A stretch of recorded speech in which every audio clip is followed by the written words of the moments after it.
자, 구독자 여러분 안녕하십니까? 우리가 지난 시간까지 1차 부등식을 푸는 법을 배웠죠. 그죠? 부등식의 성질을 이용해서 1차 부등식을 푸는 것을 지난 시간까지 우리가 배웠습니다. 자, 오늘은 1차 부등식을 활용해서 문제를 어떻게 풀 것인가인데, 사실은 실제로는 부등식을 활용해서 어떻게 문제를 풀 것이냐가 아니라 문제를 해결하기 위해서 식을 세워서 풀다 보니 그게 부등식이 만들어졌다. 문제가 있고 그 문제를 풀려고 하다 보니 부등식이 된 거지. 이 문제를 부등식을 이용해서 풀어보자 이런 거는 아닌 거죠. 실제로는 그렇습니다. 근데 우리가 교과 과정에서 배울 때는 어떻게 해요? 지금 1차 부등식 단원이야. 부등식 단원에서 활용 문제가 나왔어. 그럼 당연히 부등식을 이용해서 식을 세워야 되겠지. 이렇게 생각할 수 있겠죠. 자, 우리는 식을 세우다 보니 부등식이 된 겁니다.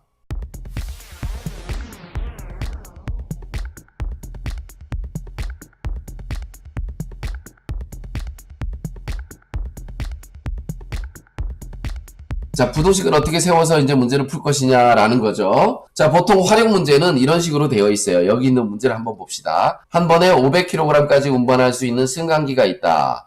몸무게가 80kg인 배달원이 승강기를 타고 무게가 30kg인 상자 여러 개를 운반하려고 할 때, 여기는 그 내용이 적혀 있지 않아요. 근데 이 뒤에 나와 있죠. 한 번에 최대 몇 상자까지 운반할 수 있는가? 그럼 배달원이 자기하고 이제 상자까지 하고 해서 엘리베이터에다 싣고 가려고 한다 이런 거죠. 그죠?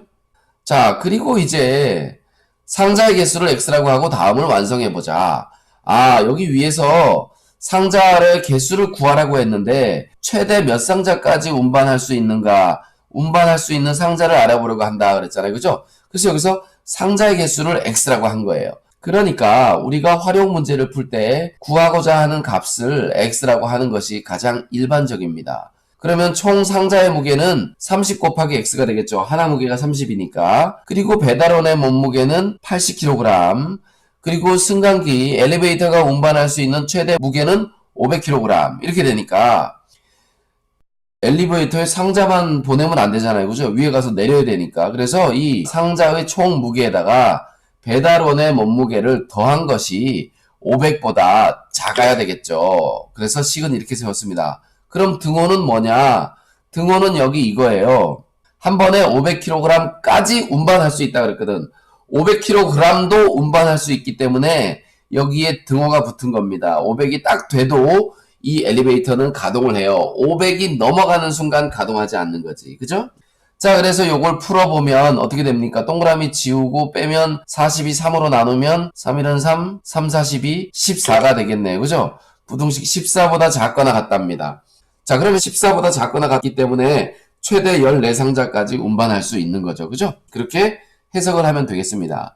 자, 그리고 그게 답에 맞는지 확인을 해봐야 되는데 14 곱하기 30에다가 이거는 몸무게죠. 그죠? 거기다 80을 더해줘 보니까 500kg이 딱 됩니다. 만약에 15상자를 실으면 530이 돼서 엘리베이터가 삐소리 내고 안 움직이겠죠. 그죠? 이렇게 확인하는 과정이 필요하다는 겁니다. 자, 요게 이제 부등식의 활용 또는 수학에서 활용 문제를 푸는 방법이에요. 활용 문제를 푸는 방법 이렇게 생각하면 됩니다. 이게 1차 부등식이 되면 여기 부등식이 생길 거고 방정식이 되면 방정식이 생길 거고 뭐 뒤에서 배울 연립방정식이 되면 연립방정식의 활용 문제도 똑같이 푸는 거죠. 자, 그래서 부등식의 활용 문제를 해결하는 단계는 바로 뭐냐? 미지수를 정한다. 문제의 뜻을 이해하고 구하려는 것을 미지수 X로 놓는다.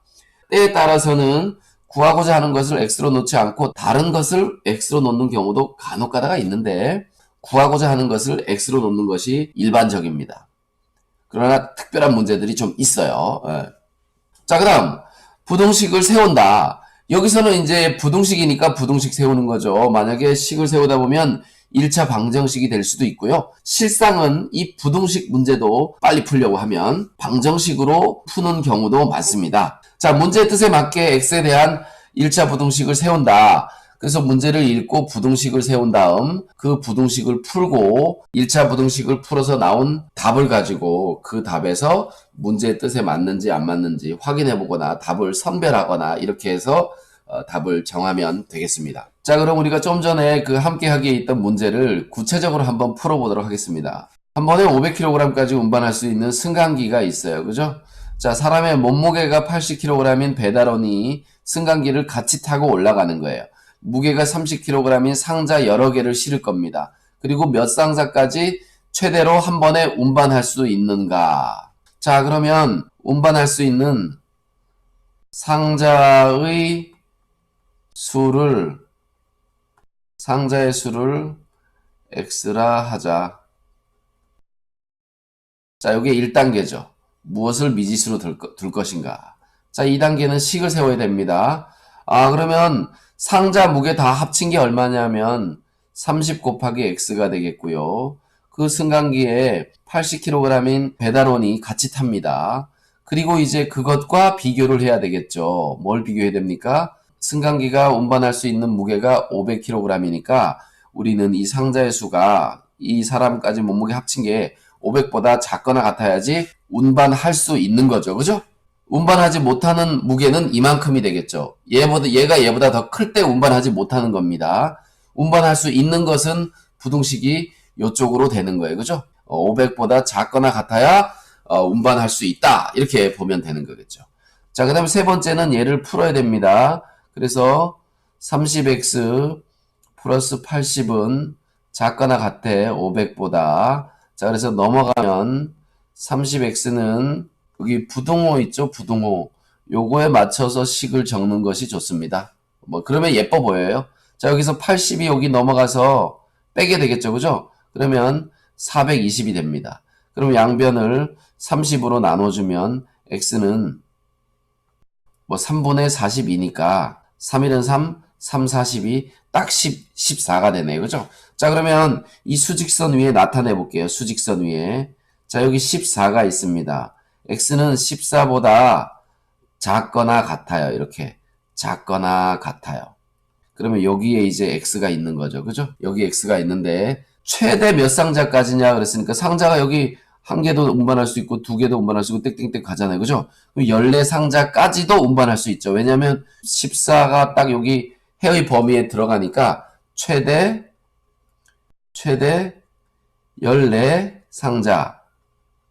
14상자를 운반할 수 있다. 그리고 여기 4번에 확인하는 과정은 생략하도록 하겠습니다. 그건 여러분들이 한번 해보세요. 자, 그래서 이렇게 문제를 풀면 되는 겁니다. 여기서 다시 한번 정리를 해보면 첫째, 구하고자 하는 것을 x라고 둔다. 둘째, 식을 세운다. 셋째, 푼다. 넷째, 구한 답이 맞나 안 맞나 확인한다. 이런 단계라고 생각하면 되겠습니다.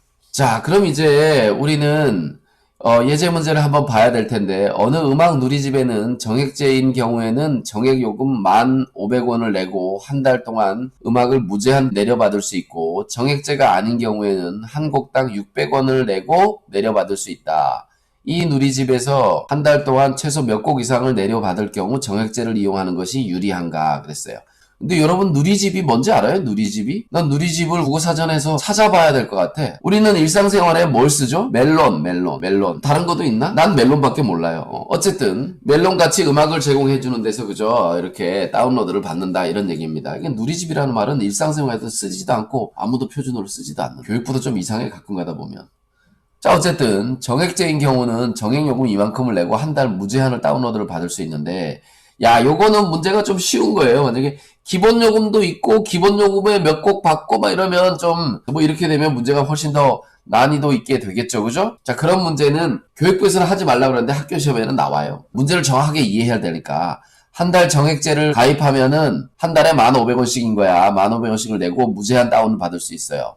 근데 정액제가 아닌 경우에는 그냥 회원가입만 하면 한 곡당 600원씩 내려받을 수 있어요. 이 누리집에서 최소 몇 곡 이상 내려받을 경우 정액제를 이용하는 것이 유리한가 이런 얘기예요. 자, 이건 같아도 유리하다라고 보면 좋을 것 같아요. 같아도 정액제가 유리하다 이렇게 보면 될 것 같아요. 자, 그러면 뭘 비교하는 거야? 노래를 다운로드 받는 거랑 정액제랑 비교하는 거죠. 그죠? 1단계 최소 X곡 다운로드한 노래 수를 X곡이라고 하자. 2단계 그러면 다운로드 받을 때 드는 돈은 600 곱하기 X고 정액제인 경우는 1,500원인데 뭐가 유리한 거지? 정액제가 유리하다는 얘기는 바로 뭐예요? 이쪽이 커진다는 거죠. 그죠? 같아도 유리하다 그랬어요. 자, 이렇게 이쪽이 크거나 같을 때 이렇게 보면 되겠습니다. 자, 그러면 이게 부등식을 세운 거예요. 3단계 이 부등식을 풀어야 되겠지. 그지? 자, 그러면 6x는 크거나 같아요. 양변을 그냥 100으로 나눠보면 105가 되겠네. 그지? 그러면 x는 6으로 나누면 6, 1은 6, 6, 7에 42, 6, 8에 48, 6, 7에 42, 17점, 이 뒤에 뭐가 더 붙겠네. 그지? 이렇게 되겠습니다. 자, 이렇게. 자, 그러면 이제 4단계 답을 찾아야 되는데 수직선 위에 나타내 볼게요. 자, 여기 66분의 105가 여기 있어. 그리고 얘보다 x는 어떻게 돼? 크거나 같다. 자, 이렇게 되네요. 그죠? 자, 그리고 여기가 지금 얘가 17점 얼마니까 이쪽이 17이고 이쪽이 18이겠죠. 그죠? 이 빗금친 부분에 해당하는 얘가 바로 몇 곡이에요? 18곡이네. 그죠? 그래서 18곡을 다운로드 받게 될 때, 저객제를 하는 것이 유리하다라고 생각할 수 있겠죠. 자, 이렇게 풀면 되겠습니다. 자, 그러면 다음에 있는 문제를 한번 보죠.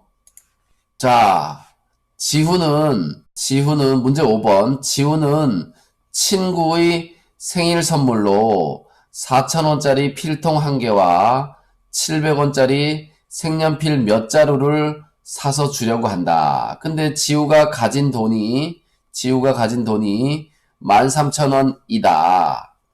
그럴 때 색연필은 최대 몇 자루를 살 수 있는가? 이게 아주 지우가 아주 현실적인 친구가 봐요. 우리 현실감이 아주 뛰어난 이 지우는 생일 선물로 필통은 반드시 사는 거고, 그죠? 필통에다가 색연필 X자루를 해가지고 사서 친구한테 생일 선물로 주려고 하는 거예요. 그죠? 선물로 주려고 한다. 근데 지우가 가진 돈이 지금 13,000원은 절대 넘으면 안 된다.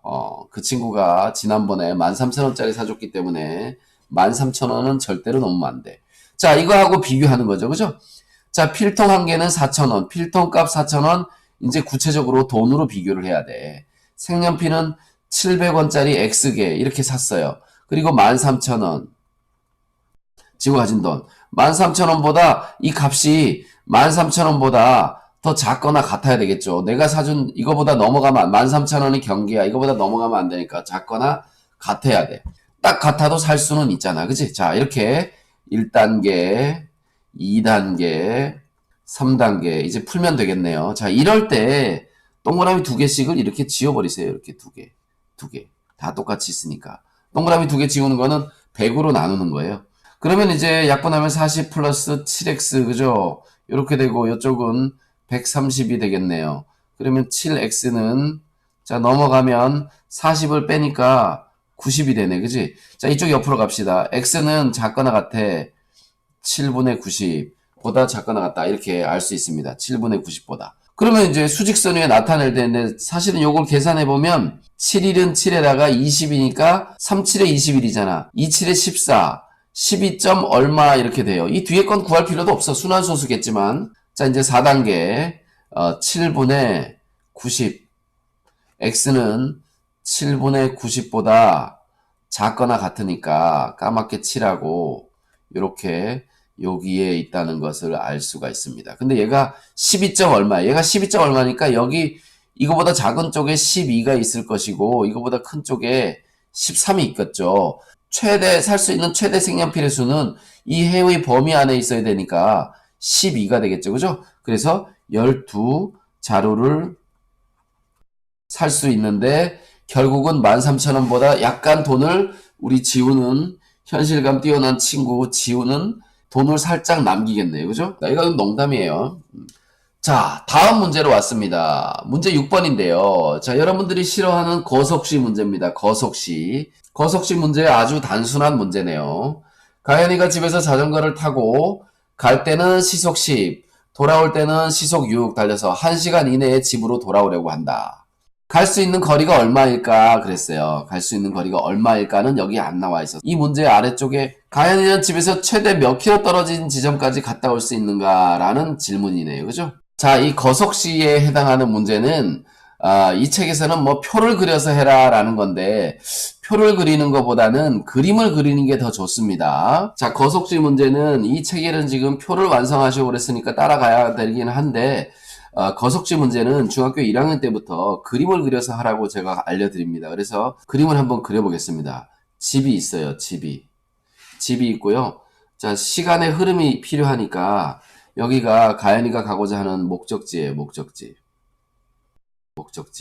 그래 갔다가 돌아올 때는 이렇게 돌아와야 되는데 우리는 그 식을 이렇게 여기다 집이라고 또 쓰면 돌아왔다고 볼 수 있겠죠. 그죠? 그리고 갔다 오는데 걸린 시간이 1시간 이내다.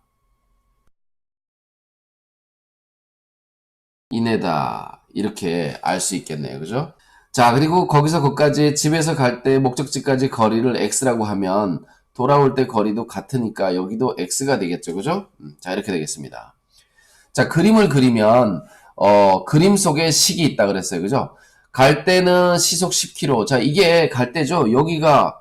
여기서부터 여기까지가 지금 가는 중이야. 그래서 이게 갈 때야, 갈 때. 그리고 여기서부터 여기까지가 이게 지금 돌아올 때죠. 이거 올 때라고 씁시다. 올 때. 이렇게 되는 겁니다.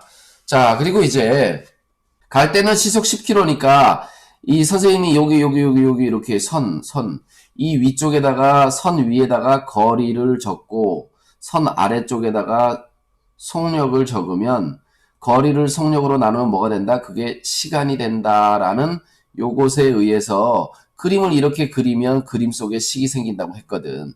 자, 여기다 속력을 써야 되는데 시속 10km, 얘는 시속 6km. 그래서 갔다 올 때 시간 다 합치면 이렇게 되겠죠. 그래서 여기는 10분의 x 플러스 6분의 x 이렇게 하면 1시간 이내니까 이거보다 거리가 작거나 같아야 돼. 이쪽 시간이 작거나 같아야 돼. 걸리는 시간이 1시간 이내니까 이내라는 건 이하라고 됐죠. 작거나 같다. 이렇게 됐습니다. 여기 이내라는 말은 이하라는 말과 같은 뜻이다. 이렇게 하면 되겠습니다. 자, 그래서 요놈이 식이에요, 식. 자, 그러면 이제 우리는 식을 풀면 되겠죠, 그죠? 자, 식을 풀면 되니까 이 식에다가 곱하기 30을 합시다. 그럼 여기는 3x 플러스 여기는 5, 6에 30이니까 5x 이렇게 되고 요쪽은 30이 되겠네요. 그럼 8x는 작거나 같다. 30보다. x는 8분의 30. 요거 4분의 15. 그죠? 그래서 4분의 15km 이내다라고 되는데 4분의 15는 얼마냐 하면 4, 3, 12, 3. 뭐뭐뭐 킬로미터예요. 그래서 3. 몇 킬로미터보다 작거나 같으면 되는데 그러면 여기다가 답은 3km 이렇게 하면 안 돼요. 아까는 아줌마 색연필을 뭐 5개 반만 주세요 이렇게 살 수 없잖아요. 그죠? 5개를 사던가 6개를 사던가 해야 되지. 그렇기 때문에 그 범위 안에 있는 정수나 자연수의 값을 해로 정한 거예요. 그런데 이 거리는 3. 몇 킬로 이렇게 알 수 있다는 거지. 그래서 이렇게 분수로 답을 쓰는 것이 일반적입니다. 아까 맨 처음에 했던 엘리베이터 문제도 마찬가지잖아요. 엘리베이터 상자를 2개 반만 실을 수는 없잖아. 그지? 상자를 뭘 반 잘라서 실으면 안 된단 말이야. 그러니까 5개를 실으냐, 6개를 실으냐, 7개를 싣냐, 이렇게 개수가 딱딱 정수가 답이 되기 때문에 답을 정수로 쓴 거지만, 좀 더 어려운 수학적인 용어가 있어요. 이산적인 내용과 그 다음에 연속적인 내용, 이렇게 볼 수 있는데, 이것이 연속적인 내용이기 때문에 거리는 이렇게 분수로 답을 쓰는 것이 편리합니다.